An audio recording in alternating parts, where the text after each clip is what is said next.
So last time we left off with Jesus is in the Garden of Gethsemane. He's about to be executed. And the way that the final days of Jesus came about was, if you remember, the religious elite had put out some feelers, and they were looking for someone that could tell them where Jesus slept at night. And Judas winds up being the disciple who goes and tells the guards where Jesus sleeps at night. And he does it for money. And so Judas is paid money to let the guards know. And the guards follow behind Judas. And Judas kind of acts like he doesn't know that the guards are following behind him. And Judas is going to mark Jesus with a kiss. And so as Judas approaches Jesus and the other disciples, he gives Jesus a kiss, which is a normal greeting in that day. And that lets the guards know which one they are after. And as they come to Jesus, Jesus actually asked the guards, "Who is it that you're looking for?" And they said, "We're looking for Jesus of Nazareth."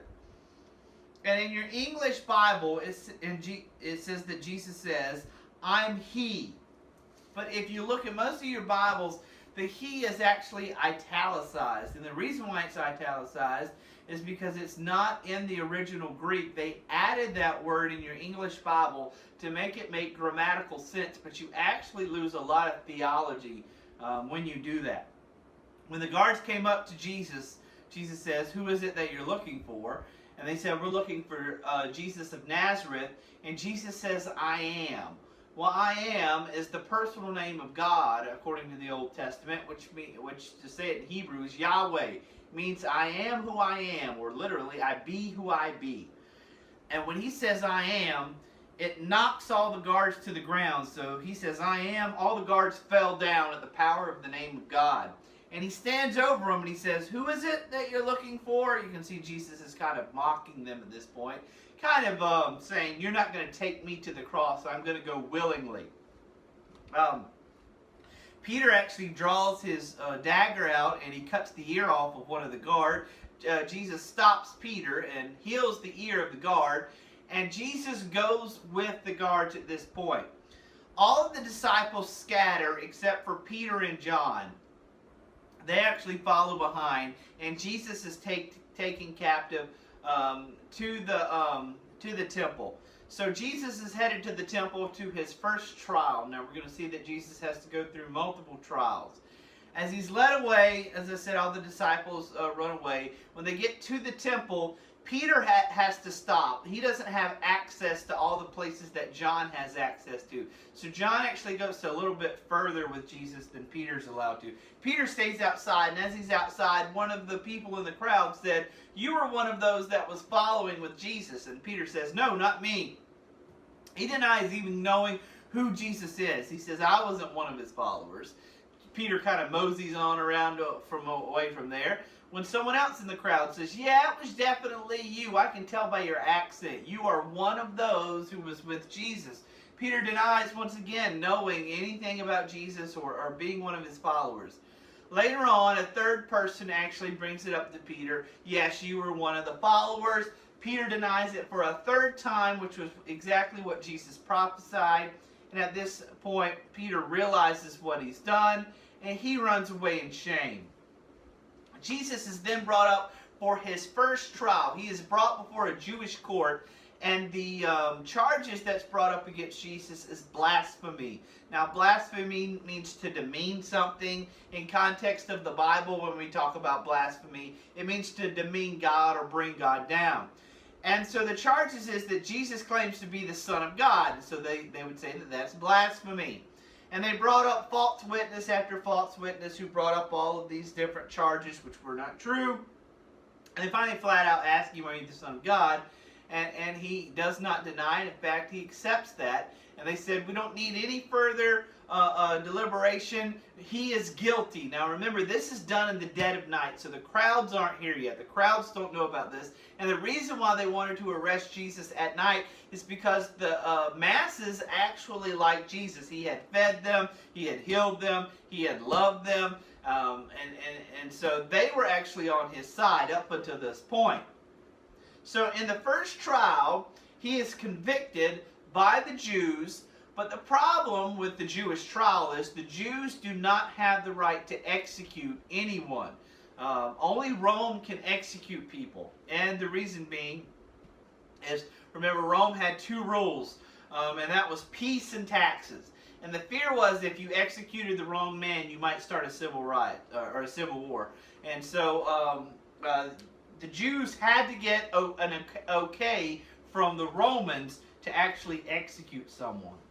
So they actually have to bring him to the head, kind of the head governor of Israel, which worked for Rome, and his name's Pontius Pilate. So they bring Jesus to another trial in front of Pontius Pilate. But in this trial, you'll see that the charges have changed. So in the second trial, the one before Pontius Pilate, the charge is that he claimed to be king. And they're saying that he wants to be king and no longer will we pay taxes. And in fact, the Jewish religious elite say, we only serve Caesar, which, is absolutely foolishness because they're waiting on a Messiah to kick out Rome. They hate Rome. But they're telling Pontius Pilate this guy wanted to be king. Now notice, why would they change the charges? Well, what is blasphemy to Pontius Pilate? He doesn't care about the Jewish God in the first place. So they knew that charge would be irrelevant and wouldn't stick in the Roman court. So they change it a little bit. Pontius Pilate questions Jesus. He thinks maybe Jesus may be a crazy man, but he knows he's not guilty of any crime. And he tells the Jewish religious elite, he says, take him to your king. Remember, the king of the Jews is actually Herod. And so now they bring him to yet another trial, and they bring him before Herod. Herod was excited to meet Jesus. He had not met Jesus. But when Herod questions Jesus, Jesus doesn't do any miracles. He's ready to see some kind of a show. And after he has studied Jesus for a while, he had enough of it, and he said, you know that I can't do anything with this. So even if Herod had convicted him of anything, Herod did not have the right to have anyone executed. It needed to get okayed by Rome. So now they have to go back to Pontius Pilate. By now the crowds are amassing, and everyone is hearing about what's going on with this trial of Jesus. This is big news in Jerusalem. This is not big news around the world. The rest of the world is not talking about Jesus on trial. The rest of the world does not know about Jesus. This is a localized story within Israel. And so now Jesus is back on trial in front of Pontius Pilate. Pontius Pilate, instead of having him executed, actually has him beaten. 40 slashes minus 1. They had figured out that 40 lashes would actually kill a man, so 40 minus 1 would put him right on the brink of death. So they actually had him beaten and brought before the people. And basically Pontius Pilate was saying, this is good enough, isn't it? But the religious elite wouldn't have anything to do with that. They wanted him crucified. Now remember, they were celebrating Passover at this time.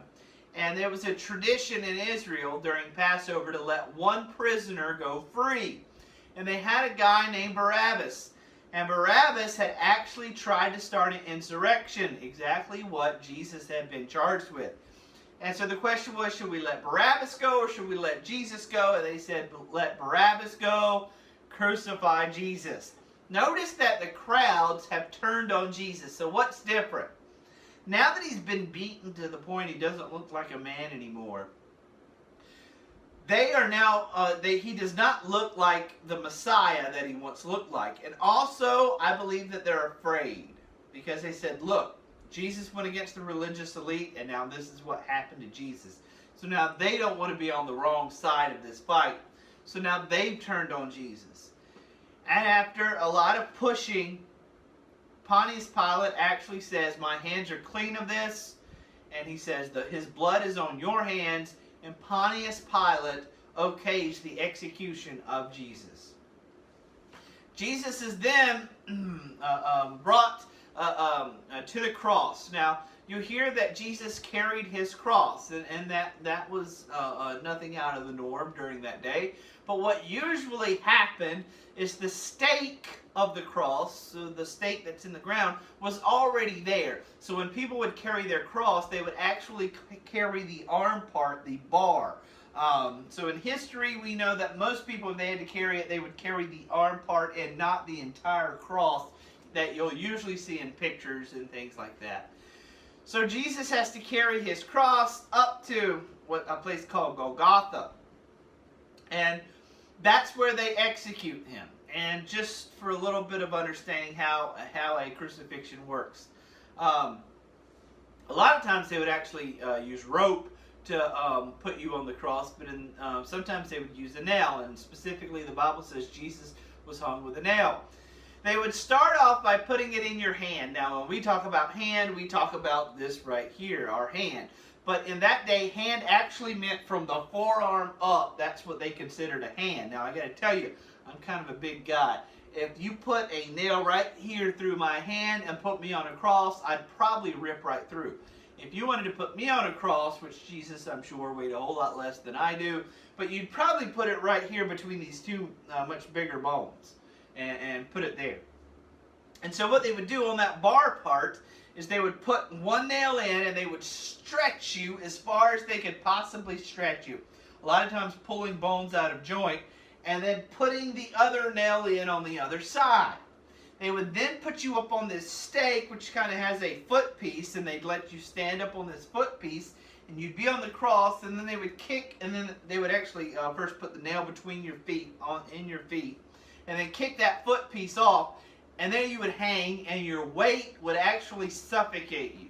So the way you actually die on a crucifixion is you would suffocate. The only way to take a breath is to pull and stand on those nails. Take a breath and let go. You take a breath and let go. They have you high in the air, right outside the city walls, and on a major road so that everyone could see. If you cross Rome, this is what happens to you. So Jesus is going to die shamefully, humiliated in front of everyone. That was the point of a public execution, was to absolutely put you to shame and humiliate you. A lot of times in a picture, you'll see Jesus in some type of loincloth or something like that. You were stripped naked. Once again, it's to publicly shame you. And that's how he would have died.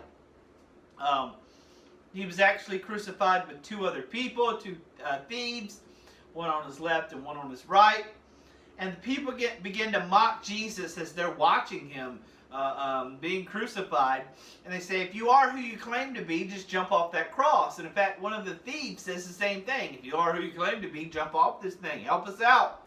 The other thief actually gets on to that first thief and says, this guy did nothing wrong. And Jesus says something that's very interesting that'll come up later on, where Jesus says, today you will be with me in paradise. So he tells the one thief that today you'll be with me in paradise. And that'll come up later. It says from 12 p.m. to 3 p.m. that the sun was blotted out, that it was completely dark. And that is a lot of symbolism of God turning his back on his son. In 2 Corinthians chapter 5, we'll read that he that knew no sin became sin itself. So at that point, the sin of the world is placed on Jesus' shoulders. And that is what is being crucified at that moment, is our sin. So, we'll talk about this later on, but what salvation means is if I give my life to Christ, then that means that I've given my sin to him. He's taken my sin, and it died on the cross. And then he gave me his righteousness. So it was this swap between the two of us. My sin was sacrificed on that cross, and his righteousness was put inside of me. So with that said, this was all planned out.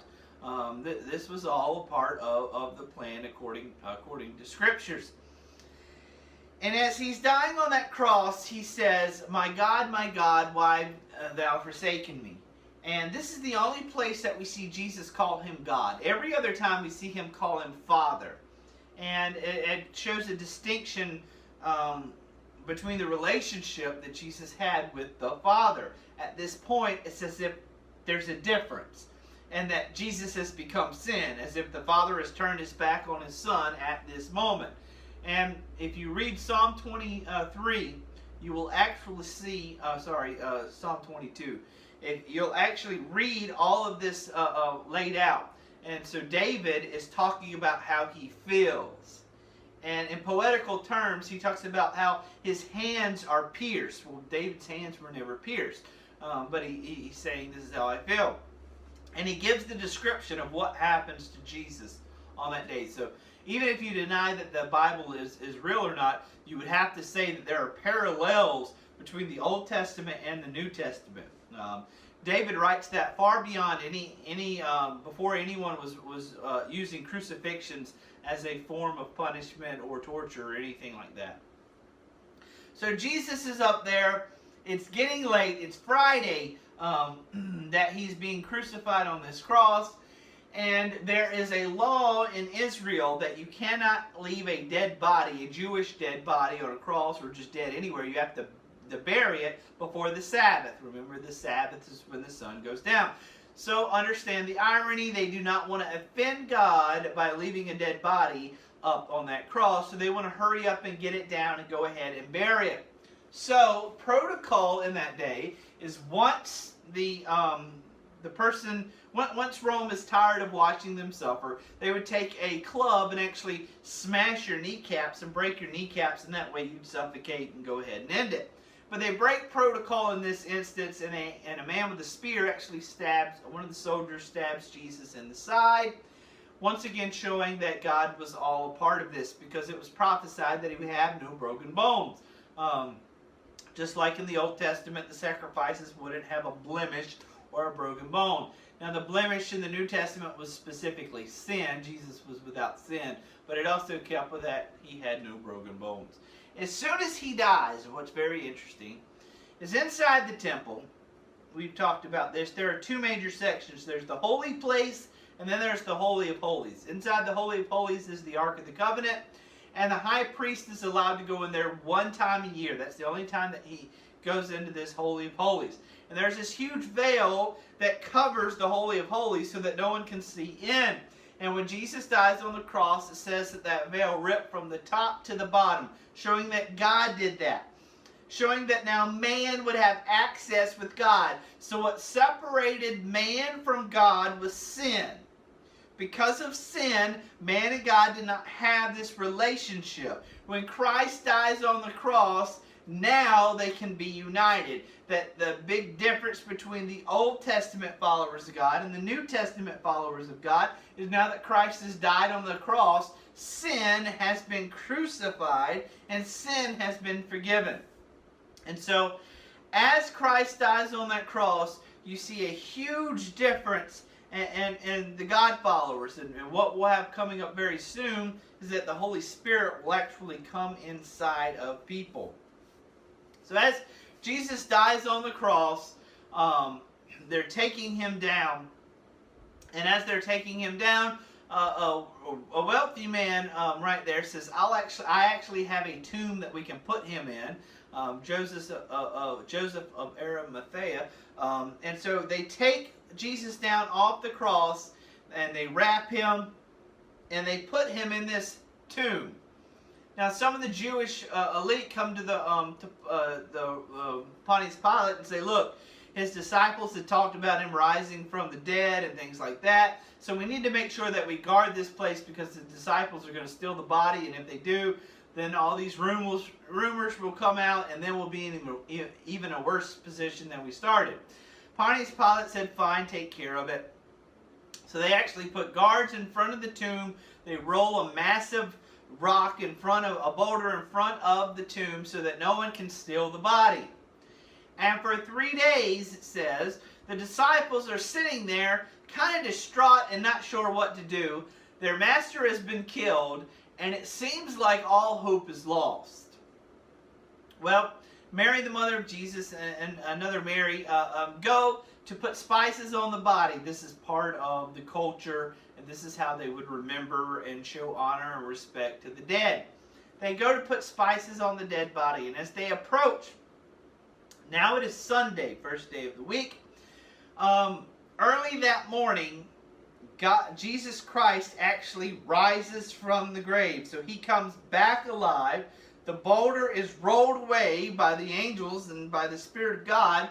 And he comes out, and now the tomb is empty, and Jesus is once again alive. The two Marys go and see an empty tomb, and they believe that someone has stolen the body. And one of the angels actually says to them, "Why do you look for the living amongst the dead?" And the idea is that Jesus is not here. Why would you look in a tomb where dead people lay when he's alive? Kind of a little bit of a joke that they tell two Marys. The two Marys run back and they tell the disciples that the tomb is empty. You actually see Peter and John run to the tomb, and John makes it there first, but he stops at the tomb. Peter actually runs inside and sees the empty tomb, and at this point they realize that Jesus is gone. They do not understand it, and they do not realize that Jesus is alive. They're questioning things at this moment. And what we'll see next time is that Jesus is actually going to reveal himself to them. And what I want you to remember through all of this is that it was all prophesied, it was all part of the plan, and that the Jewish people had an idea of a Messiah who would make Israel great again on earth, but Jesus came for a heavenly kingdom, not an earthly kingdom. They had never thought of a Messiah who was going to die and rise again. He was not going to save them physically, but he was going to save them spiritually. And when Christ died on that cross, what died with it was sin. And that sin no longer had any power. Death had no more power. And what I want you to also understand is why most Christians worship on Sunday is out of remembrance of Christ rising the first day of the week. So they're celebrating that the tomb is empty, that Jesus is alive. And as we come back next week, we will see, we'll go through the book of Acts and see how this entire mission of the disciples, who will then be called apostles, completely changes, because what Jesus did on the cross changed everything. And while once again it's not big news around the world, the apostles are now going to start sharing this message outside of Israel. Up to this point, everything Jesus has done, his entire mission and all of his evangelism and preaching and teaching, has been inside of Israel. It's now fixing to start to expand outside of the Israel's walls and going to the ends of the earth. So keep up with the readings and the lectures, and we'll talk about it next time.